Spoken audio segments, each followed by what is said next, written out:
নিউজের নতুন আরেকটি ভিডিও তোমাদের সকলকে স্বাগত। নিউজের এরকম নতুন ফানি ভিডিও দেখার জন্য তোমাদের চ্যানেলটি সাবস্ক্রাইব করে রাখতে হবে। তুমি 2 টাকা ফেরত পাইবা না। একটা বুড়া বেটা 2 টাকা দিয়ে গেছিল তো কিছু করার আগে কই রাখলাম ব্যাংক কিছু মনে হয় না। এরকম ফানি ভিডিও দেখার জন্য আরে বোনা মাত্র দোকান খুললাম ড্রয়ার একদমই খালি কিন্তু বেটার 2 টাকাতে কই রাখলাম।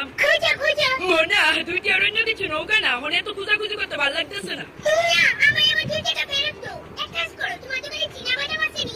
আছে তো কেরে আচ্ছা এই যে লইলাম খাইতাম মনে পড়ছে এই যে এটা নিচে রাখছিলাম বোনা তুমি 1 মাস আগে আমার তো 10 টাকা ভাই করে চকলেট দিছিল না ওই টাকাটা দিয়ে অহনো দিও নামে পাত্তা নাই চকলেট না দাও ওই 10 টাকা আমি কেটে লইছি